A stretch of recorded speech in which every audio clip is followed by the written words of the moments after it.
Radhe Radhe students, I am Divya Pandey from Catalyst coaching centre new bus stand Piro Bhojpur. पिछली video में मैं आपको क्लास 11 के मैथ का एक्सरसाइज 1.3 से रिलेटेड कुछ समुच्च के प्रकार बताई थी, मैं उम्मीद करती हूँ जिसे आप अच्छे से समझ गए होंगे। लेकिन मैं आपसे एक रिक्वेस्ट करना चाहती हूँ कि आप हमारे द्वारा पढ़ाए गए मैथ के जितने भी वीडियो हैं जो कि मैं डेली अपलोड करती हूँ, आप उसे आप शुरू से अंत तक देखें बिना स्किप हुए। अगर आप ऐसा करते हैं तो आपका बेसिक कॉन्सेप्ट क्लियर होगा और मैं आपको भरोसा दिला रही हूँ कि आप अपने बुक के सारे क्वेश्चन खुद से सॉल्व कर सकते हैं। तो आज मैं समुच्च के कुछ प्रकार में बचा है घात समुच्च, तो उसे इंग्लिश में हम पावर सेट बोलते हैं। तो आइए उसके बारे में हम देखते हैं। देखिए यहाँ है आपका घात समुच्च, जिसे इंग्लिश में हम पावर सेट बोलते हैं। तो देखिए घात समुच्च किसे कहते हैं, तो किसी दिए गए समुच्च ए के सभी उप समुच्चय को समुच्च ए का घात समुच्च कहा जाता है। अर्थात हमें याद रखना है घात समुच्च एक प्रकार का उप समुच्च होता है। और कैसा उप समुच्च होता है, तो दिए गए समुच्च का उप समुच्च होता है। तो यहाँ देखिए एवं इसे पीए द्वारा सूचित किया जाता है। तो यहाँ जैसे दिया है आपका, यदि ए बराबर ए बी सी हो तो समुच्च ए के उप समुच्च। तो उप समुच्च तो यहाँ पहले फाई लिखे, फिर एक एलिमेंट मंझली कोष्टक के अंदर ए, फिर एक एलिमेंट मंझली कोष्टक के बी, फिर मंझली कोष्टक के अंदर सी, फिर डबल हुआ ए बी, फिर बी सी ए सी, फिर ट्रिपल हुआ ए बी सी। लेकिन एक बात याद रखना है, जब हम उप समुच्च को लिखते हैं तो शुरू में मंझली कोष्टक और अंत में मंझली कोष्टक का इस्तेमाल हम नहीं करते हैं। लेकिन हम पिछली वीडियो में गलती कर दिए थे, आप वहां सुधार लीजिएगा, क्योंकि शुरू में मंझली कोष्टक और लास्ट में मंझली कोष्टक उप समुच्च को लिखते वक्त नहीं लिखा जाता है। इसलिए यहाँ ए का घात समुच्च पीए बराबर सब वही है, सिर्फ शुरू में मंझली कोष्टक और अंत में मंझली कोष्टक का इस्तेमाल होता है। तो घात समुच्च और उप समुच्च में देखिए, जैसे उप समुच्च में हम सारे एलिमेंट को पहले एक एलिमेंट को लिखे, फिर दो, फिर तीन। लेकिन इसमें शुरू में मंझली कोष्टक और अंतिम में मंझली कोष्टक का इस्तेमाल नहीं किए। लेकिन घात समुच्च लिखने वक्त सारा वही लिखे, लेकिन शुरू में मंझली कोष्टक और लास्ट में मंझली कोष्टक का इस्तेमाल किए। ऐसे ये लिखा जाता है। तो नोट देखिए, दिया यदि किसी समुच्च ए में अवयव की संख्या m हो तो उसके घात समुच्च में अवयव की संख्या बराबर n ऑफ पावर सेट बराबर 2 का पावर m, अर्थात नंबर ऑफ पावर सेट बराबर 2 का पावर m। तो यहाँ देखिए मेरा समुच्च ए में एलिमेंट अवयव कितना है, 1 2 3, यानी 2 का पावर 3, यानी कितना 2 गुने 2 गुने 2 यानी 8। तो देखिए 1 2 3 4 5 6 7 8 है मेरा। तो आइए अब आगे हम समष्टि समुच्चय देखते हैं। देखिए आपका अब है समष्टि समुच्चय या सार्वत्रिक समुच्चय, तो इसे इंग्लिश में हम यूनिवर्सल सेट बोलते हैं। तो देखिए किसी विशेष संदर्भ में वैसा समुच्चय जो सभी उप समुच्चयों का अधिसमुच्चय होता है, समष्टीय समुच्चय या सार्वत्रिक समुच्चय कहलाता है। अर्थात हमें याद रखना है समष्टीय समुच्चय वैसा समुच्चय जिसमें दिए गए सभी समुच्चयों के अवयव शामिल होते हैं। तो समष्टि समुच्चय वैसा समुच्चय जिसमें दिए गए सभी समुच्चयों के अवयव शामिल होते हैं, उसे हम समष्टीय समुच्चय या सार्वत्रिक समुच्चय कहते हैं। हमें ऐसे याद रखना है। जैसे देखिए यहाँ 3 समुच्चय दिया है ए बी सी, एक बराबर दिया है 1 2 3, बी बराबर दिया है 3 4 6 9 और सी बराबर दिया है 0 1। तो देखिए समष्टीय समुच्चय क्या होगा। तो यहाँ ध्यान दीजिए ए में कितने अवयव है, 1 2 3। तो देखिए 1 2 3, बी में 3 4 6 9, 3 4 6 9, सी में है 0 1 0 1, यानी यहाँ समुच्चय ए बी सी में जितने भी अवयव हैं वो सब इसमें शामिल है। 0 1 2 3 4 6 9, तो ये मेरा समष्टीय समुच्चय होगा। तो हमें याद रखना है समष्टीय समुच्चय वैसा, अर्थात एस जो हुआ वो तीनों जो समुच्चय है ए बी सी, इन तीनों समुच्चय का समष्टीय समुच्चय होगा। अब इसे देखिए, हम इसे प्राय कैपिटल एस कॉमा ओम, इसे ओम बोलते हैं, कॉमा यू अथवा कैपिटल एक्स इत्यादि द्वारा सूचित किया जाता है, याद रखिएगा। तो आइए अब हम आगे देखते हैं। देखिए अब अगला है आपका समतुल्य समुच्चय, जिसे हम इंग्लिश में इक्विवेलेंट सेट बोलते हैं। तो देखिए यहाँ दिया है, यदि दो समुच्चय के अवयव की संख्या एक समान हो तो वे दोनों समुच्चय समतुल्य समुच्चय कहलाते हैं। हमें याद रखना है समतुल्य समुच्चय तो वैसा समुच्चय जिसमें दो समुच्चयों के अवयव की संख्या एक समान होती हो। तो यहाँ देखिए जैसे a बराबर दिया है 1 2 3 4 तथा b बराबर दिया है a b c d, अर्थात एक समुच्चय के अवयव की संख्या कितनी है 1 2 3 4, तो और a समुच्चय के कुल अवयव की संख्या है 4। अब b समुच्चय के अवयव की संख्या देखते हैं। b समुच्चय कितना है 1 2 3 4, तो b समुच्चय के भी अवयव की संख्या है 4, अर्थात यहाँ दोनों समुच्चय के अवयव की संख्या 4 है, यानी दोनों समुच्चय के अवयव की संख्या समान है।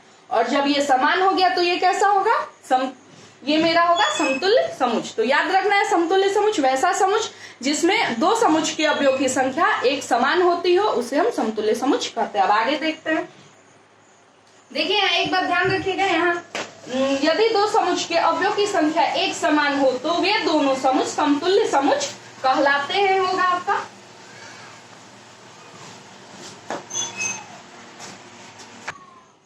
देखिए अब है आपका असंयुक्त समुच्चय या विषम घातीय समुच्चय, जिसे इंग्लिश में हम डिसजॉइंट सेट्स कहते हैं।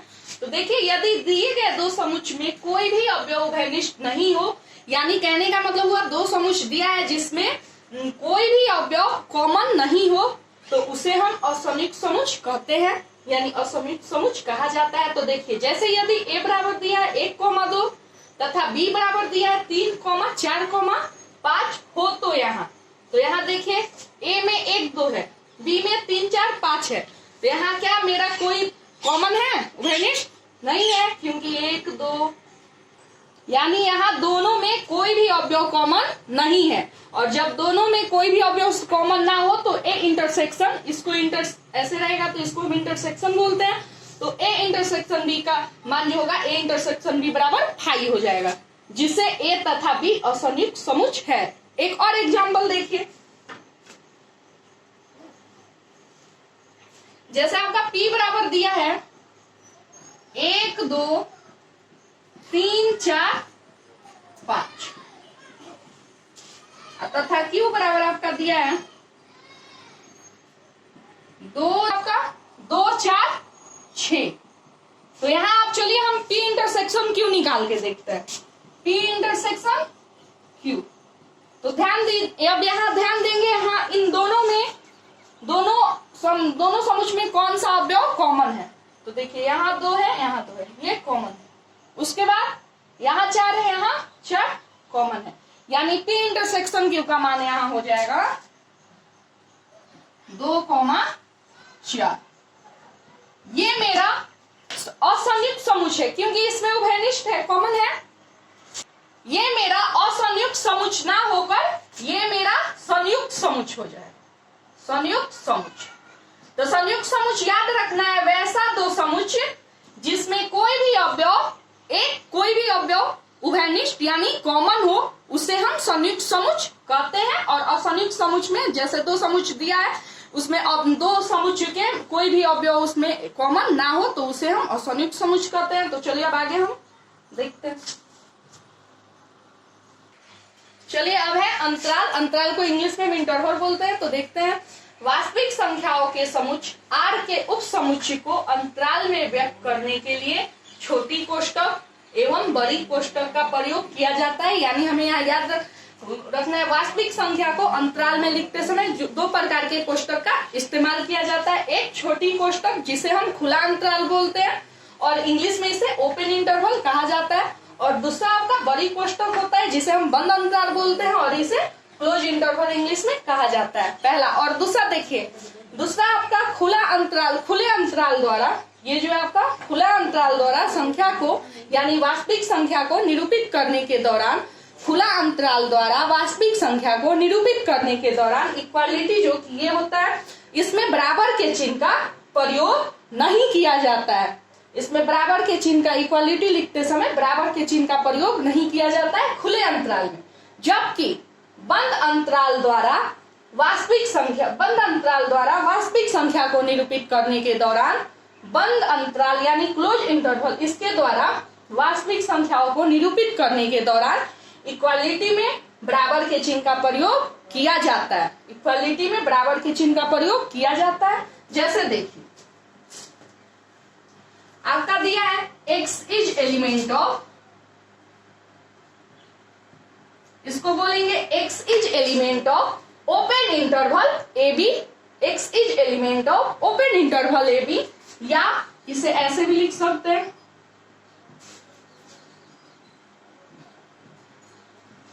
हम खुले अंतराल को बंद अंतराल, जो बंद अंतराल का जो ये है इसका उल्टा भी लिख सकते हैं। तो देखिए या x is element of open interval of A B, तो देखिए इसे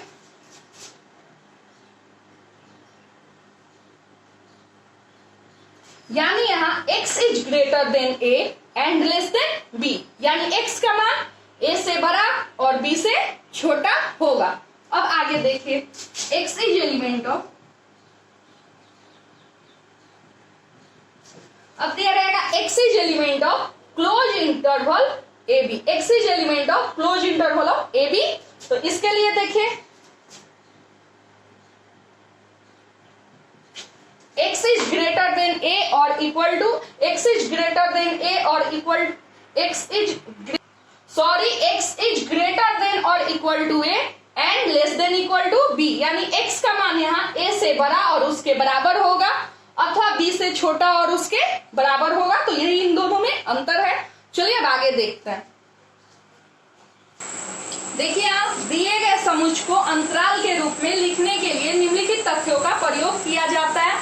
पहला है आपका x is element of close interval of A B, यानी इसे हम बंद अंतराल बोलते हैं, ऐसा क्वेश्चन रहता है। तो देखिए इसके लिए x इज ग्रेटर देन और equal to a and less than और इक्वल टू b, यानी x का जो मान है वो a से बड़ा या उसके बराबर होता है अथवा b से छोटा और b से छोटा या उसके बराबर होता है। तो देखिए अब इसका ग्राफ कैसे बनेगा। तो ये संख्या रेखा है, इस पे एक ये सर्किल है और एक ये सर्किल, दो सर्किल है, ऐसा सर्किल, एक पे a लिखे, एक सर्किल पे b लिखे। अब हम उसके बाद यहाँ इक्वालिटी को देखेंगे।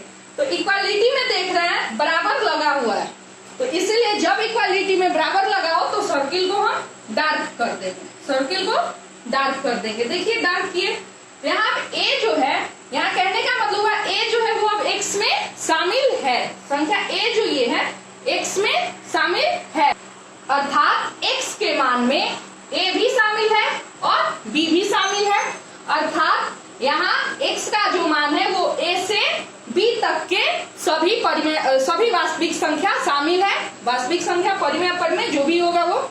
अब दूसरा देखिए x is element of open interval of A B, या x is element of open interval of A B, क्योंकि हम छोटी खुला अंतराल को बड़ी कोष्टक के उल्टा इस ऐसे भी दिखाते हैं, आपको बताए हैं। तो x का जो मान होता है वो x से, इसका जो मान होता है x is greater than a and less than b, यानी x का मान a से बड़ा होता है अथवा b से छोटा होता है। तो इसका ग्राफ देखिए, इसके लिए भी हम पहले दो सर्किल लिए, उसका नाम दिए a और b। तो अब इसकी इक्वालिटी को देखेंगे। तो जब इसकी इक्वालिटी को देख रहे हैं तो इसमें बराबर नहीं लगा है, इसलिए इसको हम डार्क नहीं करेंगे, क्योंकि जब इक्वालिटी लगा हो तभी हम सर्किल को डार्क करते हैं, आपको बताए हैं। उसके बाद अब यहाँ ध्यान दीजिए, ये जो a है x के मान में शामिल नहीं है अथवा b भी जो है वो x के मान में शामिल नहीं है। तो यहाँ x का जो मेरा मान है वो a से b के बीच की सभी वास्तविक संख्या होगी, अर्थात जब इक्वालिटी में बराबर का चिन्ह नहीं लगा हो तो हम सर्किल को नहीं रंगते हैं, और जब इक्वालिटी में बराबर का चिन्ह लगा हो तो हम सर्किल को रंगते हैं।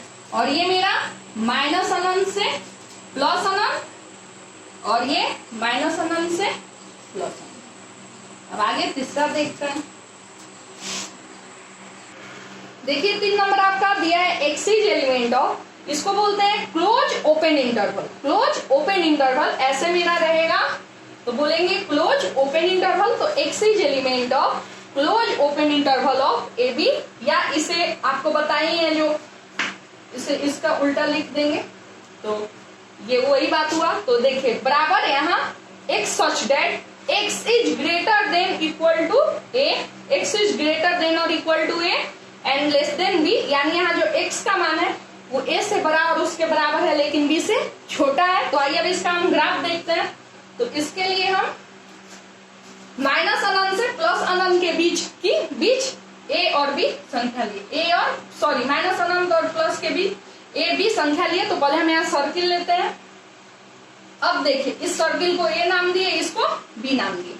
अब जहां इक्वालिटी लगा है वहां हम डार्क करेंगे सर्किल को। तो यहाँ देखिए यहाँ इक्वालिटी लगा हुआ है क्योंकि यहाँ x का जो मान है वो ये मेरा क्लोज इंटरवल है, तो यहाँ हम इसे डार्क कर देंगे।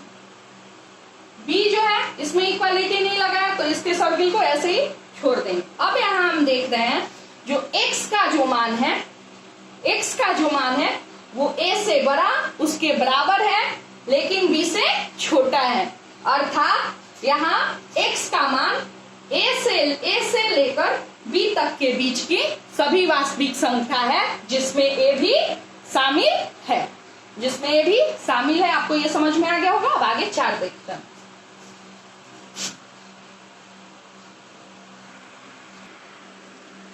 देखिए यहाँ लिख दीजिए माइनस अनंत प्लस अनंत। अब ये भी देखिए यहाँ x is element of open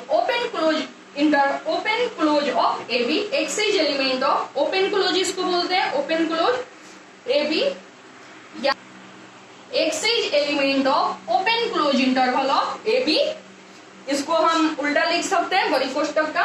तो देखिए इसका जो मान होता है x is such that x is greater than a and less than और इक्वल टू b, यानी x का जो मान होता है वहां यहाँ a से बड़ा अथवा b से छोटा और उसके बराबर होता है। तो इसके ग्राफ को देखिए। तो इसके लिए भी हम यहाँ माइनस अनंत और प्लस अनंत के बीच की 2 संख्या लिए ए बी। तो यहाँ एक सर्किल दिए, यहाँ एक सर्किल दिए, इसका नाम दिए ए बी। तो यहाँ जहां इक्वालिटी है उसे हम सर्किल को डार्क करेंगे। तो देखिए यहाँ इक्वालिटी नहीं है तो इसके सर्किल को हम डार्क नहीं करेंगे, लेकिन यहाँ इक्वालिटी है यानी बी के सर्किल को हम डार्क करेंगे। अब हम यहाँ देख रहे हैं कि x का जो मान है वो a से बड़ा तथा b से छोटा और उसके बराबर है, अर्थात यहाँ जो x का मान है वो a से b तक की सभी वास्तविक संख्या होगी जिसमें b भी शामिल है। अब देखिए यहाँ जैसे कुछ नोट दिया हुआ है। नोट है पहला, संख्या रेखा पर खींची गई गहरी रेखा अंतराल के समुच्च को दर्शाती है। देखिए गहरा रेखा खींचा गया है जो अंतराल के समुच्च ए बी इसको दर्शा रहा है। अब देखिए दूसरा काला वृत्त यानी ये डार्क सर्किल, जिसे काला वृत्त या डार्क सर्किल यह सूचित करता है कि उस संख्या को अंतराल में शामिल किया गया है, क्योंकि इक्वालिटी लगा रहेगा तभी डार्क सर्किल होगा, और जब इक्वालिटी लगा है तो इसे अंतराल में शामिल किया गया है। अब देखिए खाली वृत्त या हॉलो सर्किल, खाली जो है ये यह सूचित करता है कि उस संख्या को अंतराल में शामिल नहीं किया गया है। जब इक्वालिटी ना लगाओ तो हम सर्किल को डार्क नहीं करेंगे, और जब डार्क नहीं करेंगे तो वो यह सूचित करेगा कि उस संख्या को अंतराल में शामिल नहीं किया गया है। और चौथा देखिए माइनस अनंत को संख्या रेखा के बाईं तीर पर, जबकि प्लस अनंत को संख्या रेखा के दाईं तीर पे लिखा जाता है। देखिए माइनस अनंत ये संख्या रेखा के बाईं तीर पर है और प्लस अनंत ये संख्या रेखा के दाईं तीर पर। आज के वीडियो में इतना ही। आज मैं आपको समुच्च के जितने भी प्रकार है उससे रिलेटेड मैं आपको सारा थ्योरी यहाँ बता दी। आप इसे अच्छे से याद कर लीजिएगा ताकि आपका एक्सरसाइज 1.3 अगले वीडियो में क्लियर अच्छे से हो सके। जाते जाते एक बात मैं आपसे और कहना चाहूंगी, आप हमारे द्वारा पढ़ाए गए वीडियो अगर आपको अच्छे लग रहे हैं तो आप हमारे वीडियो को लाइक करें, और अगर आप हमारे चैनल पर न्यू हैं तो आप हमारा चैनल जो कि यूट्यूब पे है पीरो कैटलिस्ट उसे सब्सक्राइब करें। और अगर आपको हमारे द्वारा पढ़ाए गए वीडियो में कहीं भी कोई त्रुटि है तो आप हमारे कमेंट बॉक्स में कमेंट करें, हम आपके त्रुटि को दूर करेंगे। तब तक के लिए राधे राधे।